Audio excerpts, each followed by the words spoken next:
libre propos sur la maladie mentale. Le psychotique exprime si maladroitement sa souffrance psychique qu'à ces terribles mots s'ajoute le ridicule et même l'idiotie dans la pensée de celui qui l'écoute.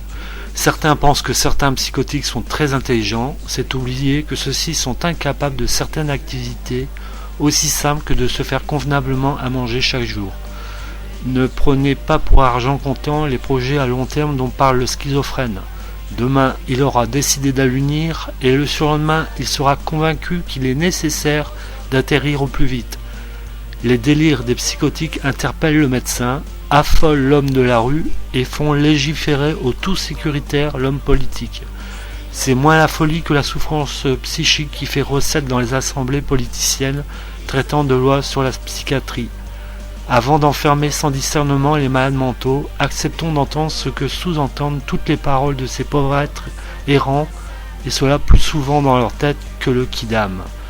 Les lois sur l'admission de psychotiques en hôpital psychiatrique, si elles ne prennent en considération seulement leur agissement dangereux, cela provient davantage d'un bref épisode psychotique aigu qui aurait pu être soigné à temps s'il y avait davantage de personnel soignant en psychiatrie.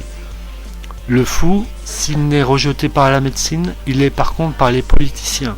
Ces derniers voyant des Romains du Puy derrière chaque geste de folie perpétré, ici ou là, en terre de France.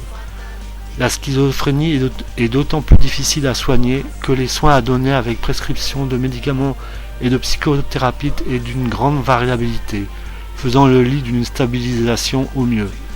S'il y a une psychose dans le milieu médical, elle serait davantage d'enfermer chaque malade mental dans une petite case diagnostique que le malheureux soigné comprendra comme une condamnation sans appel. En psychiatrie, le diagnostic s'arrête-t-il à des mots comme schizophrénie ou même plus largement psychose? S'il y a des mots de soignants qui délivrent les névrosés, il faut bien admettre que ceux-ci ne sont pas suffisants pour le psychotique. Ce dernier ayant besoin plus sûrement d'une médication, d'affection et de présence de ses proches et amis. Je vous le dis, cher auditeur, il y a des maladies qui enferment, qui cristallisent complètement la créativité d'un être humain.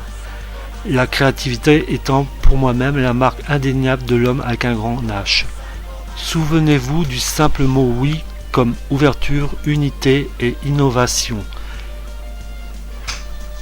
Et vous aurez le secret de la vie se développant de la plus merveilleuse des manières pour le bonheur de chacun. Que ces libres propos n'enferment pas mais libèrent, qu'ils ne divisent pas mais unifient, qu'ils ne soient des redites mais délient votre intelligence et votre volonté.